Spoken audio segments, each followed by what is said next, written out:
조선시대 높고 울창한 산들이 겹겹이 포개져 있고 맑고 청아한 냇가가 그 산자락을 따라 흐르는 강원도의 한 시골 마을이 있었다.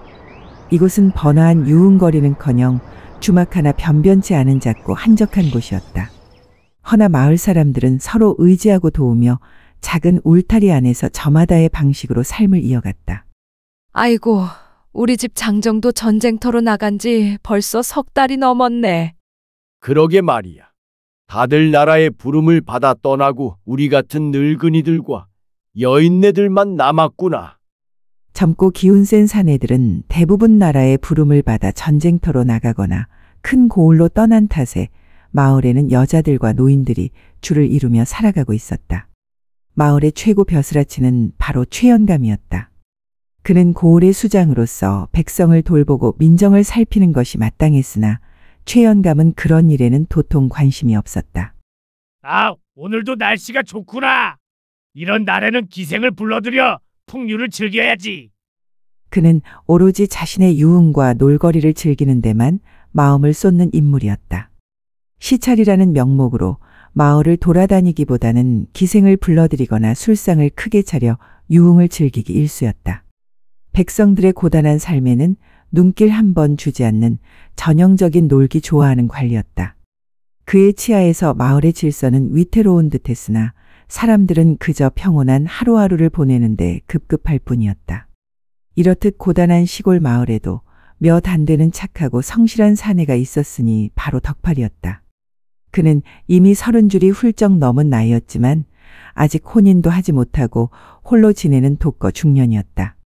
그에게는 농사를 지을 자기 땅조차 없었으니 그 처지는 참으로 기구했다.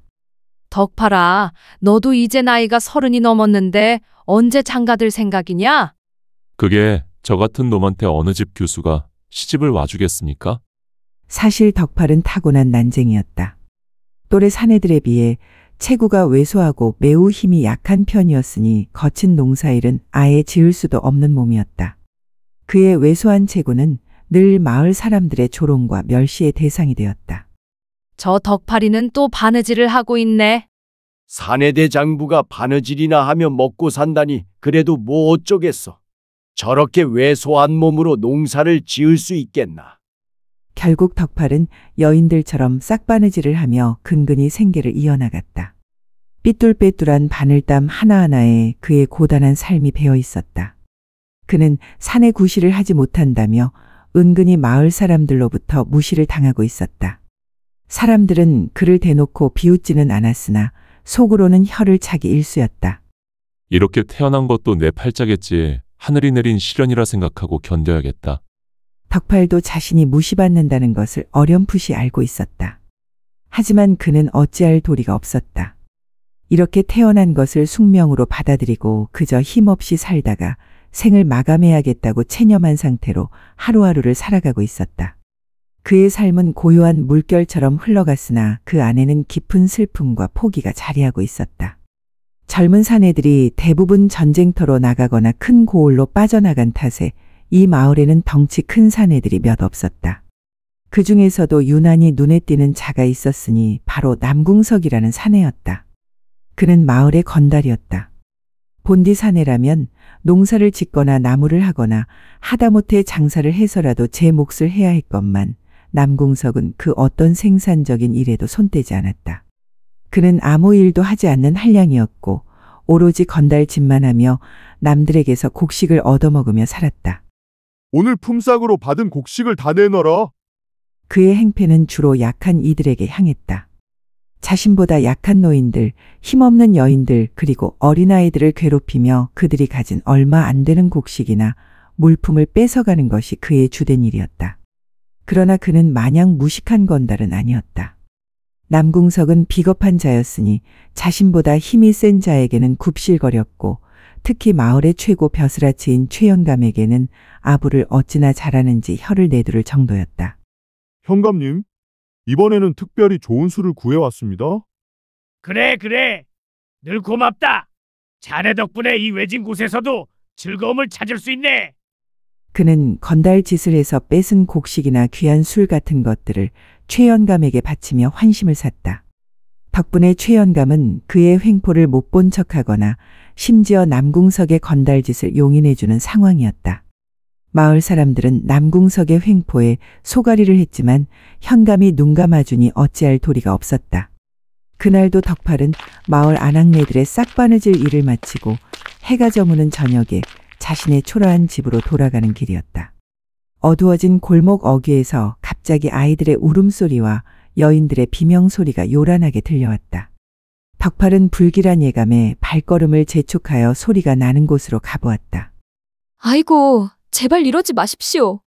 아니나 다를까 그곳에는 남궁석이 힘없는 여인들과 어린아이들을 괴롭히며 그들이 가진 물품들을 뺏으려고 하고 있었다.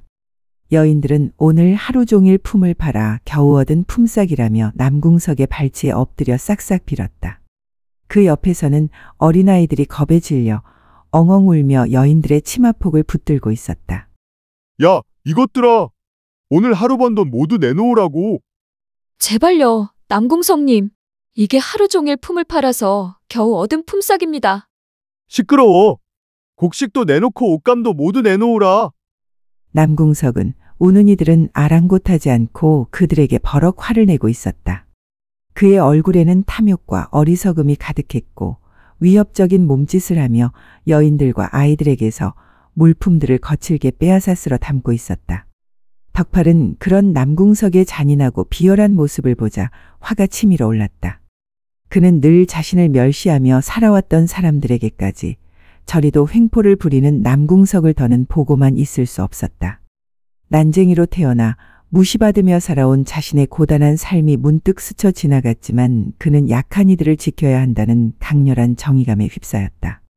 덕팔은 주먹을 꽉 쥐고는 망설임 없이 남궁석에게 다가가 그만 괴롭히라고 말렸다. 그만하시오. 뜻밖의 방해에 남궁석은 휙 돌아섰다.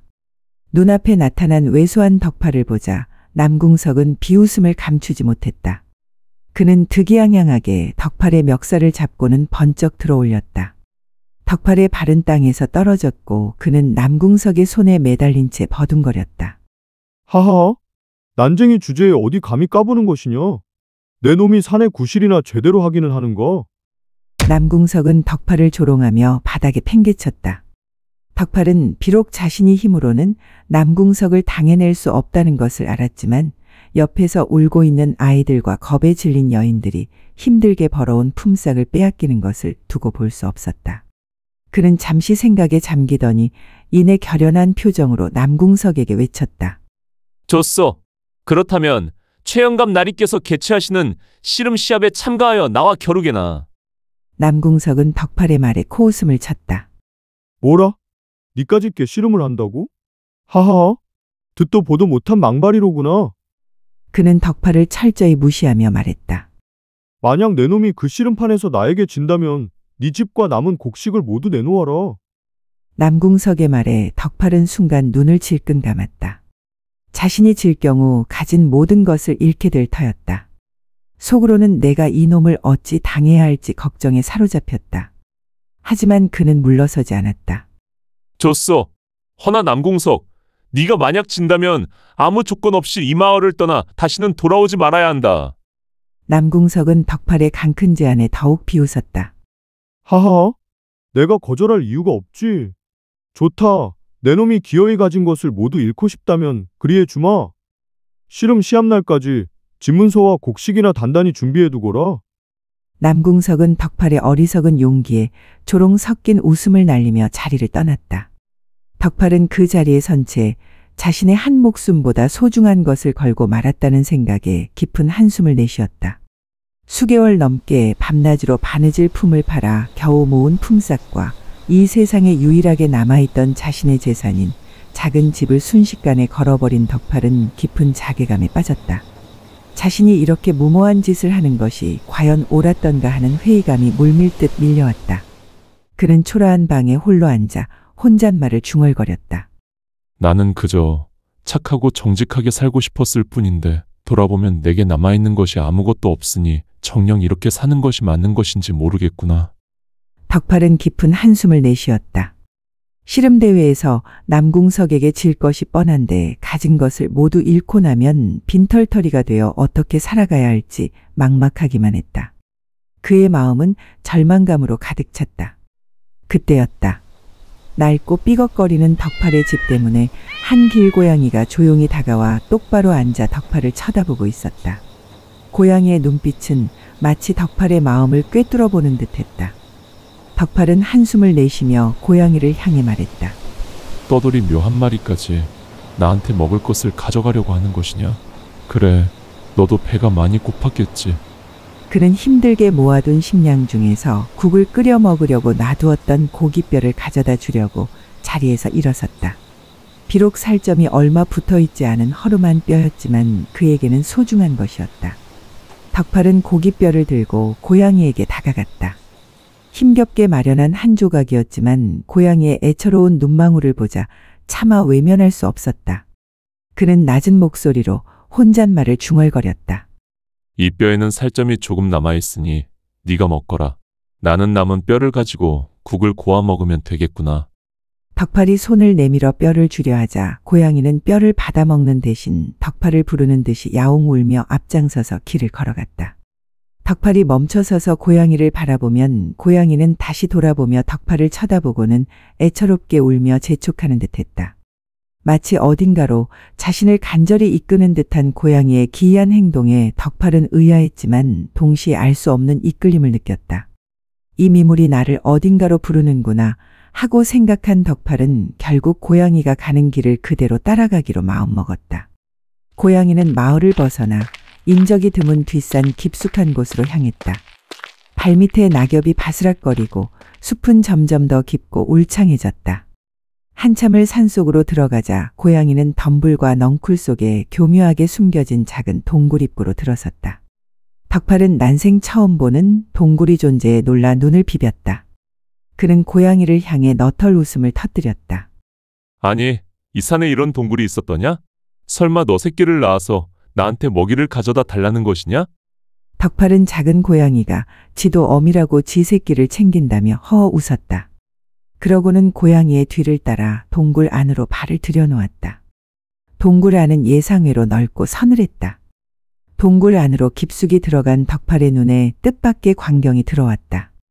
그곳에는 한 연호인이 환한 빛을 등지고 고요히 앉아 있었다. 덕팔은 그 신비로운 기운에 저도 모르게 화들짝 놀라며 뒷걸음질 쳤다. 너 누구시오? 노인은 덕팔의 놀란 기색을 아는지 모르는지 인자한 미소를 지으며 덕팔을 맞았다. 그녀의 목소리는 늙었으나 맑고 깊어 마치 숲속 샘물 소리 같았다. 오냐, 놀랄 것 없다. 오래도록 너를 기다렸느니라. 이곳은 태원혈이라는 굴이다. 세상의 모든 생명이 태어나는 근원이 되는 곳이니 이곳을 찾은 이들에게는 새로운 인생이 시작될 수 있는 기회가 주어지지. 노인의 말에 덕팔은 여전히 의심의 눈초리를 거두지 않았다. 그의 머릿속에는 평생 자신을 짓눌러온 왜소한 몸과 기구한 팔자가 스쳐 지나갔다. 도대체 무슨 꿍꿍이시오?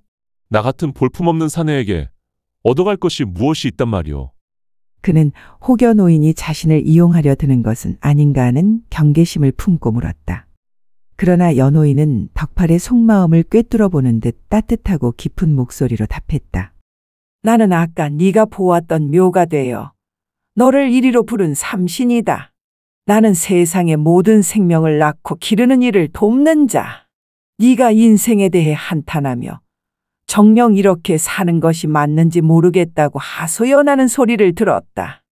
허나 너는 비록 왜소한 몸으로 태어났으나 정직하고 착하게 살아온 덕이 높으니 이 태원열에서 새 사람이 될 수 있는 자격이 된다. 그대가 품은 의로운 마음을 내가 어찌 모르겠느냐. 덕팔은 자신이 혼잣말을 한 것을 노인이 알고 있다는 사실에 소름이 돋았다. 그러나 그보다는 자신의 고단한 삶을 위로하고 새로운 시작을 이야기하는 노인의 말에 알 수 없는 희망이 스쳤다. 그의 심장 깊은 곳에서 잊고 지냈던 뜨거운 불씨가 다시 피어나는 듯했다. 삼신은 덕팔에게 두 손을 내밀며 그를 불렀다. 그녀의 손에서는 알 수 없는 온화한 기운이 느껴졌다. 망설이지 마라. 이 손을 잡으라. 덕팔은 여전히 의심스러웠다. 하지만 평생을 살아오며 겪었던 좌절과 절망 그리고 남궁석과의 씨름 내기까지 어차피 뒤돌아볼 것 없는 밑바닥 인생이었다.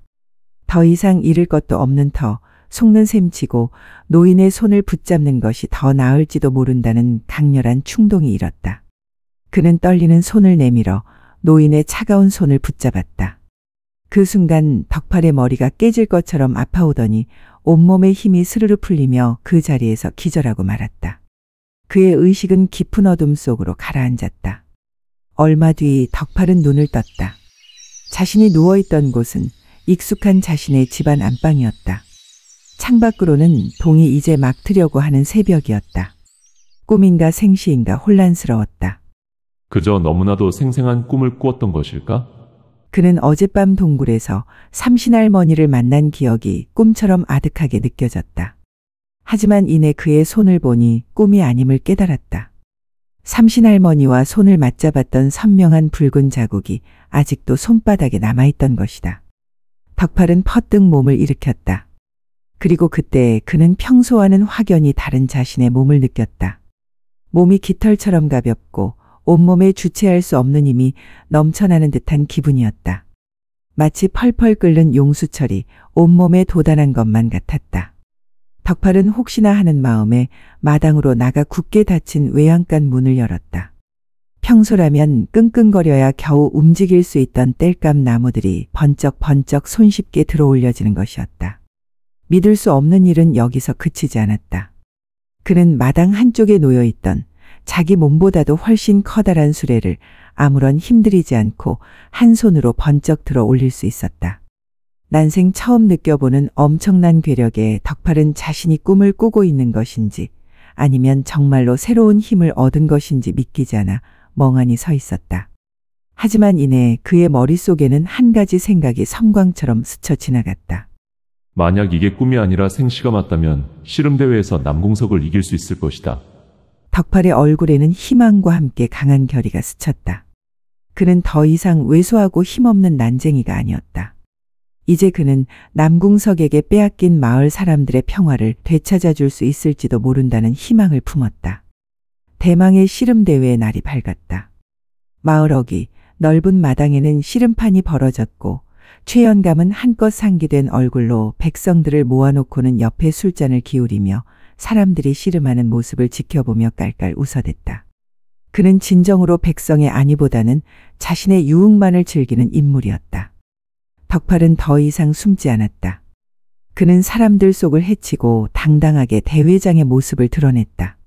남궁석은 그런 덕팔을 보자마자 비웃음을 감추지 못했다. 아이고, 덕팔이 아니냐? 니까짓 게 감히 도망가지 않고 용케도 나왔구나. 약속대로 곡식과 집문서는 단단히 준비해두었겠지? 남궁석의 조롱에도 덕팔은 아무 대꾸도 하지 않았다. 그의 눈빛은 흔들림이 없었고 오직 승리만이 그에게 중요했다. 만약 내가 이기면 이 마을을 떠난다는 약속을 지키시오. 그렇게 남궁석과 덕팔의 씨름 시합이 시작됐다. 남궁석은 삿발을 붙잡을 때만 하더라도 왜소한 덕팔을 상대로 승리를 확신하며 깔깔거리며 웃었다. 그는 덕팔을 한순간에 바닥에 내리꽂을 생각에 희희낙낙했다. 그러나 시합이 시작된 직후 남궁석은 확연히 달라진 덕팔의 괴력을 느끼고 적지 않게 당황했다. 덕팔은 꿈쩍도 하지 않고 마치 바위처럼 굳건히 서 있었다.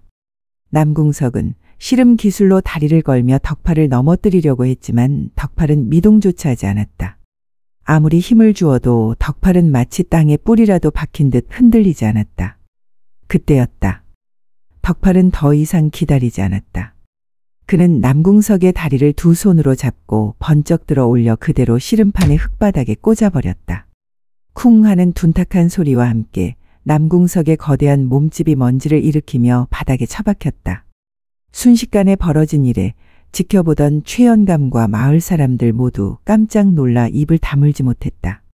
남궁석은 자신이 어찌 당했는지 믿기지 않는다는 표정으로 쓰러져 있었다. 최연감은 잠시 놀란 표정을 짓더니 이내 박수를 치며 소리쳤다. 오라! 대단하다, 덕팔! 네 놈이 진정한 사내로구나! 승자는 덕팔이다! 최연감은 덕파를 승자로 호명하고 남궁석에게는 곧바로 약속을 지키라고 명했다. 남궁석, 약속대로 이 마을에서 당장 떠나거라. 남궁석은 울고불고 최연감에게 매달리며 한 번만 봐달라고 애원했다. 하지만 최연감은 그의 비굴한 모습에 흥미를 잃은 듯했다. 재미없게 왜 이러느냐? 당장 이놈을 마을 밖으로 쫓아내라. 최연감의 명령에 포졸들이 달려들어 남궁석을 마을 밖으로 사정없이 쫓아내버렸다. 그렇게 마을의 오랜 골칫거리였던 남궁석은 한순간에 사라졌다. 남궁석이 마을에서 쫓겨나자 마을 사람들은 승리한 덕파를 마치 개선장군처럼 대해주며 우레와 같은 박수갈채를 보냈다. 그들은 덕팔의 이름을 연신 외치며 환호했다. 덕팔은 난생 처음 느껴보는 환대와 인정에 벅찬 기쁨을 감추지 못했다. 늘 놀림받고 무시당했던 왜소한 사내가 이제 마을 사람들의 영웅이 된 것이다. 최연감 역시 덕팔의 힘에 감탄하며 이제 네 놈이 이 마을 최고의 힘을 자랑하는 사내로구나. 하는 칭찬까지 아끼지 않았다. 이후 덕팔은 마을에서 가장 힘이 센 사내로 명성이 자자해졌고 사람들에게 인기가 많아졌다. 그는 더 이상 바느질 품을 팔지 않았다. 대신 자신의 엄청난 힘을 써서 마을 사람들의 고된 농사일을 돕거나 무거운 짐을 옮기는 일을 도맡아 했다. 마을 사람들은 덕팔의 도움으로 훨씬 수월하게 생업을 이어갈 수 있었다. 또한 덕팔은 남궁석에게서 되찾은 자신의 땅에 직접 농사도 지으면서 비로소 진정한 사내로서의 삶을 살아갔다. 이제 그는 더 이상 난쟁이라고 무시받지 않았다. 비록 체구는 작았지만 그 누구보다도 강한 힘과 의로운 마음으로 무릇 사내 노릇을 다하며 당당하게 살아가는 삶을 시작한 것이다. 그의 삶은 고단한 체념에서 벗어나 희망과 활기로 가득 차게 되었다. 이처럼 덕팔의 이야기는 마을 사람들에게 소중한 교훈을 일깨워 주었다. 몸의 크기나 타고난 환경이 한 사람의 가치를 결정하는 것이 아니었다. 비록 왜소하고 힘이 약했지만 덕팔이 지녔던 착하고 정직한 심성 그리고 약한 이를 돕고자 하는 의로운 마음이야말로 진정으로 귀한 것이었다. 하늘은 이러한 덕을 지닌 자를 결코 외면하지 않았고 결국 그에게 큰 힘과 명예를 안겨주었다. 사람들은 덕팔을 통해 참된 사내의 덕목은 겉모습이 아닌 마음에 있음을 깨닫게 되었다. 착한 마음과 올곧은 행동이 기적을 부르고 결국은 모두에게 인정받는 삶을 살게 한다는 지혜가 이 작은 시골 마을에 오래도록 전해졌다.